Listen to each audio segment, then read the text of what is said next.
นี่เขาเนาะไม่ลังนี้ที่ไม่ลังเขามีเด้อ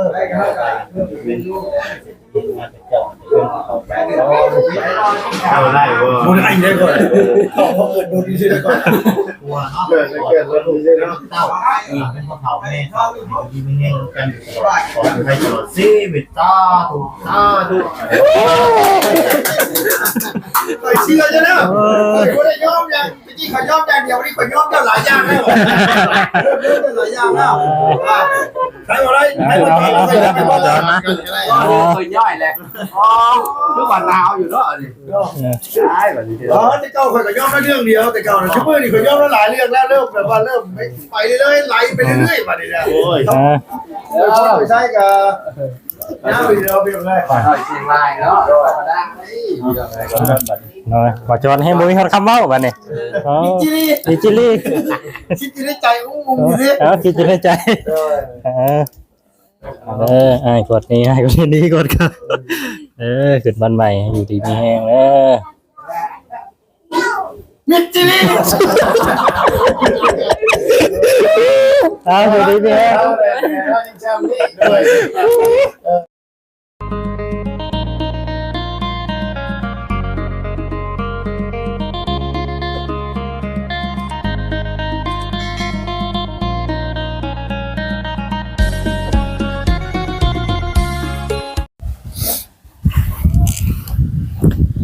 กับสบายดีพ่อแม่พี่น้องฝั่งลาวและสบายดีพ่อแม่พี่น้องฝั่งไทยและก็ต่างประเทศนำเด้อยินดีต้อนรับเข้าสู่ช่อง YouTube เป่าจอนชาแนลเนาะเมื่อนี้เฮาก็มา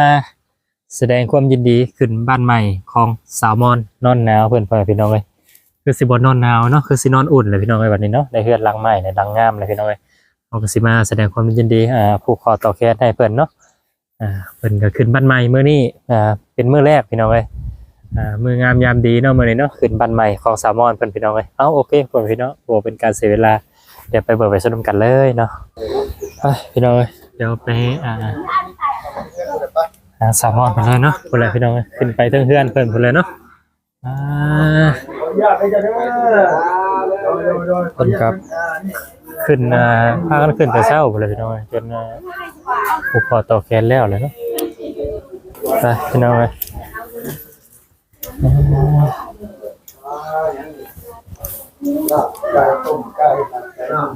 แซ่บขนาดอะไรนะ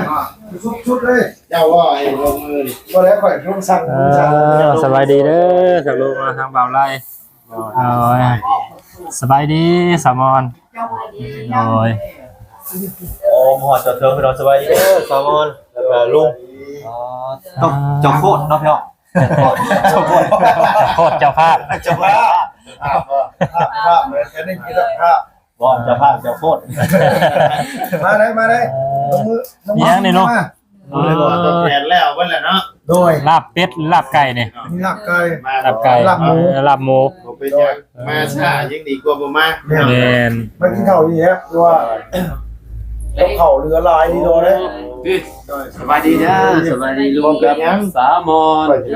ถุงมายกห่อเนาะห่ออะไรบัดหิวกะเปิดที่รถเนาะบ่ดีได้หิวข้าวได้เอากินลุงมาแต่เช้าบ่ลุงแม่นครับได้ได้บวงอ่ะโอ้ยครับน้องป้าโตลากอย่างนี้แล้วก็ขออนุญาตมันตัวนี้ผมไปสิมาทางสมอนอุ่นไหมเรือลายนี่อาจารย์ได้สมอนเนาะคนมาบ่หลายบ่เดี๋ยวอยู่บ้านเนี่ยค่ะเดี๋ยวชุบปองเป๋ได้เขาผ่าสั่งนี่แหละนี่แหละเขาไปเขาผู้แทนโอ้เพิ่นเข้าอันชิดเนาะเดี๋ยวไปเพิ่นคิดเพิ่นบ่ได้มาผูกแคสพี่น้องอันนี้เว้าแต่คนในบ้านนี่บ่ได้เว้าบ้านอื่นบ้านมันจะจองบ้านมันจะหลายคนเฮานี่แหละคนเขาผู้แทนเขาผู้แทนคือผู้แทนเพิ่นบ่ไปมันเคยวันกันแบบว่าคือน้องวีก็เฮงนิดหน่อยแล้วนะอันนั้นก็เป็นพอพิธีเด้เพื่อนน้องวีก็คิดคือกันค่อยไปพ่อเลยบ่มีคน อันนี้ก็ยังว่ายังค่ายูโนมอนอประมาณ30ปลายแล้วก็เข้าแล้วค่อยสร้างบ้านอ่ะ3ล้านปลาย 33ล้านเลยเนาะ เอาแบบว่าหมูน่ะ10โลไก่อีก10โต โอ้โหคงกินนี่แสดงว่าเหลือเต็มที่ แม่นแล้วก็ต้มไก่อีกนะมอนอีกขาไก่อีกบัดทีนี้ ไก่กับซ้ำโตนี่แหละ 3โต เลย เออ ซ้ำสิกิน ตามสิกินไปบ่อยู่ มื้อเดียวเนี่ยได้สัมสิกินเนาะ เดี๋ยวมื้อนี้แหละเพิ่นก็บ่มีแหละ นั่งอีหลาน้อยนึงพึ่งแล้วว่าลายตาแล้วอ่ะ อะไรจะกินอิ่มเนี่ย เอามันลายเด้ก็ทั้งต้มไก่ทั้ง ไก่มันๆเนาะเนาะ เลย มันลายอย่างแล้วเพิ่นลายตาเพิ่นว่าหาเรื่องกินบ่ถึกเพิ่นว่าจ้า กินแปลกๆก็กินน้ำหวานกับไรตานี่กินหลายอย่างกิน อ่า เลย มาให้ยังนะ แล้วขึ้นบ้านใหม่ใส่หญ้าเต็มเลยเนาะแล้วก็มีมากล้วยต้นอ้อยต้นดอกฮักต้นกล้วยใบคูนใบย่อเนาะ เฮ็ดดีทั้งบ้านเลยเนาะ คือกันพี่น้องเนาะ ผมตัวเดียวหามะพร้าวถึงแช่ง นะ ทุกอย่างมาก่อนดีกว่า เอาลงมือแล้วแม่เบาน้อยเบาไล่เบาจอดกินข้าว โดย กินข้าวก่อนบ่จะผูกแขนหรือว่าผูกแขนก่อนเป็นยังเนาะ กิน ผูกแขนก่อนจะกินก็ได้ ดูกันก่อนอย่างกินก็ได้ ดีๆเลยต้องผูกแขนกันได้ อะไรของก่อนบ่ เบาไล่ ให้ ข้าวก่อน ท่านอาจารย์นะต้องอาจารย์ได้นั่นน่ะพระท่าน แม่นแล้วต้องให้อาจารย์เพิ่น อาจารย์แล้วเดี๋ยวซิด จะ ตาม รับได้ ใส่แว่นปิดตาก่อนใส่มือเลยเด้อสมอนเด้อโอ้มี2เซต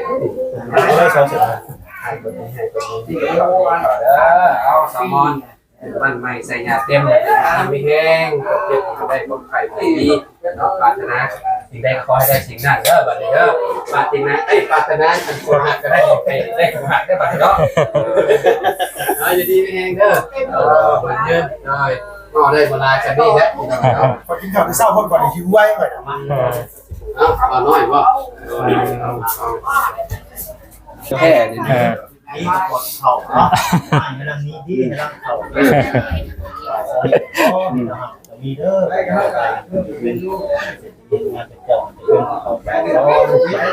เอาได้เว้ย บ่ได้ได้ก่อนต้องเกิดโดนดีได้ก่อน กลัวเนาะเกิดแล้วดูสิเนาะเต้าเป็นพวกเขาแม่เขาดีไม่เงี้ยกันขอให้ตลอดชีวิตตาถูกไปเชื่อจ้ะนะบ่ได้ยอมอย่างที่เขายอมอย่างเดียวนี่เขายอมเจ้าหลายอย่างแล้วเริ่มหลายอย่างแล้วใครบ่ได้ใครบ่ได้ใครบ่ได้ เคยย่อยแหละอ๋อทุกวันลาวอยู่เนาะนี่ใช่แบบนี้ แต่เก่าเขาก็ยอมได้เรื่องเดียวแต่เก่าเนี่ยซุปเปอร์นี่เขายอมได้หลายเรื่องแล้วเริ่มแบบว่าเริ่มไปเรื่อยๆไหลไปเรื่อยๆบัดนี้นะ โอ้ย ไม่ใช่กับน้าไปเดียวเพียงเลย เชียงรายเนาะธรรมดา น้อยบ่จอนให้บ่มีคำเว้าบัดนี้อ๋อ จิลี่ ดิจิลี่ คิดในใจอุ้มอยู่นี่ เอาคิดอยู่ในใจไอ้กดนี้ให้กดนี้กดครับขึ้นบ้านใหม่อยู่ดีมีแห้งมิจิลี่ อยู่ดีมีแห้งไปบ่เป็นเลยโอ้ให้เบาไล่พี่น้องเลยบัดนี้ อะไรก็อะไรก่อนดีเพื่อนอะไรให้เขาหลายลูกไม่จะไปเขาไปที่นี่ทะเลได้ ไปเด้บันหากับพ่อ เป่าเป้แล้ว ไปนะพ่อพี่น้องเลย มาหลายมือเด้พี่น้องเนาะ เริ่มเบิดเมื่อ นี่ก็ชิมวันเต้าแล้วมันนี่ มวนโม่ไปเนี่ย วันหน้ามันนี่ แม่ไม่ใช่เอาเงินชนะนะไปชนะ เป็นไรจ้ะวันเต้าแล้วมันนี่ ต่าแล้วเบาไรมาเอิญเฮาแรกยุคเดือนน้องน้ำแล้วแล้วเนาะ มือว่างอยู่เพื่อนน้องน้ำครับ เป็นบ้านไม่จ้ะอยู่ดีมีแห้งอยู่เย็นเป็นชุบแล้วแบบนี้ อยากด้วยแบบนี้รอย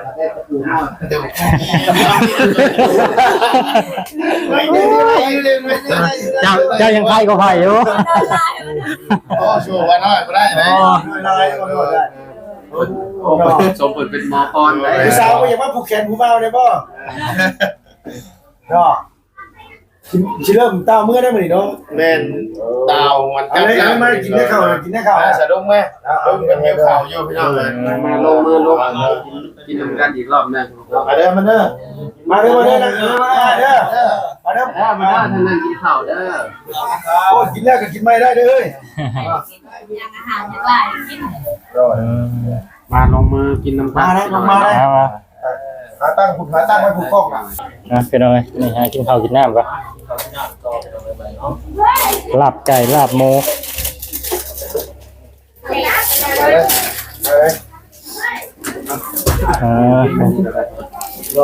นี่จะว่าเฮ้ยเห็นบ่เห็นบ่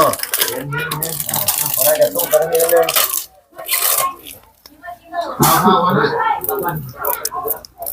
โอ้ลามือบุ้ยพายุว่าตลาดเลย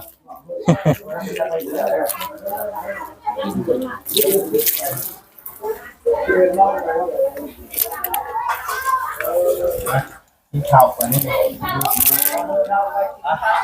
เขาบอกว่าพวกแซลมอนแบบที่งานมากินปลาเนี่ย เอาด้วยน้ำมันตัวนี้ป่ะพี่เดี๋ยวเราจะไป บางกล้องได้อยู่ได้อยู่ อ้าวมาพี่น้องบ้านนี้เนาะกินข้าวทำกันเด้อพี่น้อง แข่งกันพี่น้องเลยเป็นน้องเป็นนุ่ง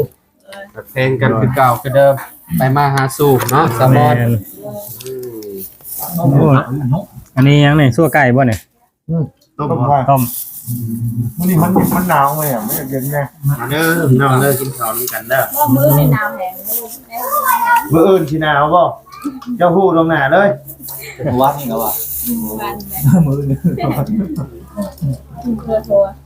เราขาดการใหม่อ่ะเช้ามอน กินข้าวเด้อ แล้วเราเคยกินคุณ บ่วงโอ้ขาดนี่เนาะ มาอุ่นไหมบอกมันอุ่นเด้ออุ่นไหมเด้อ เคย เดี๋ยวมันเสียง่วงนอนอย่างแห้งเลยอาจารย์นะเดี๋ยวนี้นะแต่ใจผมเป็นเท่าไหร่ ต้องมุ่งเราคือ ตื่นจะ6 โมงแล้ว โดย การที่พักคืออย่างมาว่าไม่ถึง8 โมงมาหอดมิดจะม้อยอยู่ก่อนตกใจ ดู มัน ใครเลิศดิ แม่มาเต็กตักผมนี่มาละน้ำหางเนี่ย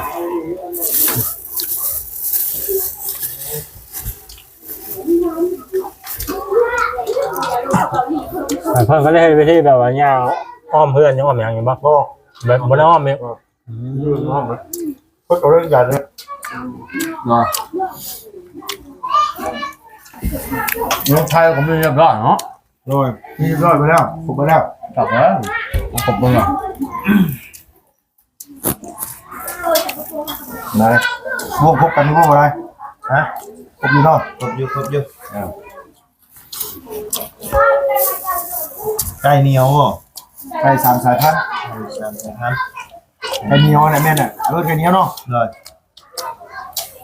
ตัวหนึ่ง130,000นะโอ้ไปซื้อ10 ตัวล้าน3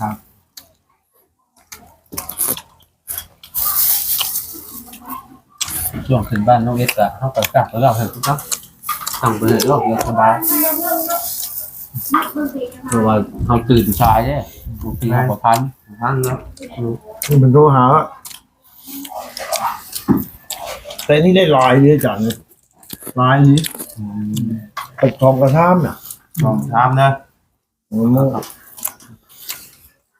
แบ่งเพิ่นเมื่อน้ำได้เนาะ โดย มา บอกให้มันห่ออยู่ห่อรถว่ะ หอเราไปกับหูซ้ายเราก็โบนถึงได้ก็ได้แล้ว บอกให้เจ้าอุ่นไว้อยู่หันน่ะมันอุ่นมันผิดบูทต้องอุ่นนะ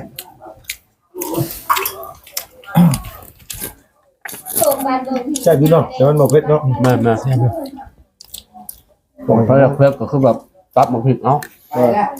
กินเพื่อหลายคนไม่ใช่หรอ เปิดหลายคน โอ้ยตู้หน่วยน้อยเนาะขยายมันเสียงดังนะครับจ้างรถหน้าก็เด้อเนี่ยจะเปิดเครื่องเสียงให้เด้อ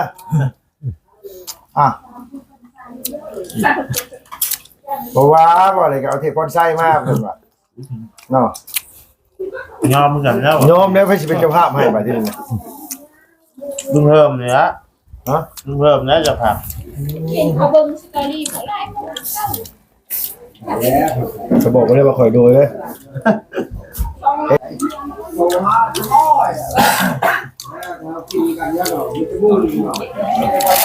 เงา หมดเลยไลฟ์ จับหมูจับ กินเอง หรือว่าพานนั่นละลาบนี่นะทานบ่ทานเลยบ่ได้เป็นพ่อพานเลยเห็นว่ากัน โอ้ยเยี่ยมมาเจ้าว่าพานะไปว่าก่อนเบาน้อยไปยังไม่ได้ว่าก่อนค่อยได้ ตายกันนะเขาบอก ว่ารัดเลยคอยเริ่มพูดทันเลยเนาะ น้ำกันทุก ลายลุ่นลวด ทำคมเหือเนาะ จะไปมูยมเมื่อคืน ครับ ไปบ่บ่หน่อยไปเนาะ ไปกิน บ่ไปแล้วบ่ไปกันแน่ ไปกันนะ เนาะ เราไปกินน้ำ อย่างมื้อนี่ พี่หน่อยเนาะไปแจ๊บๆเลยพี่หน่อยเนาะ ตุ๊กไตแล้วพริกไตแล้วพริกไตแล้วพริกไตจะมียอมยอดแล้วพริกแล้วแบบเผ็ดเนาะให้ตัวเผ็ดอยู่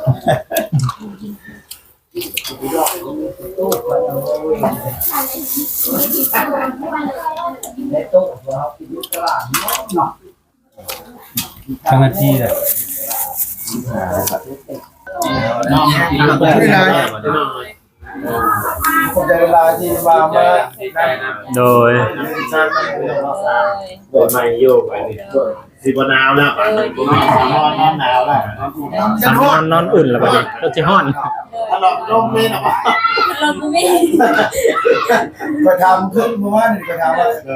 อันเครื่องขึ้นเรือนน่ะมันมีอย่างแน่นอนมันขาดอย่างนี้โอ้แล้วขาดแล้วขาดพัน เหตุการณ์ร้ายแหละกันเหตุกูนี่นะ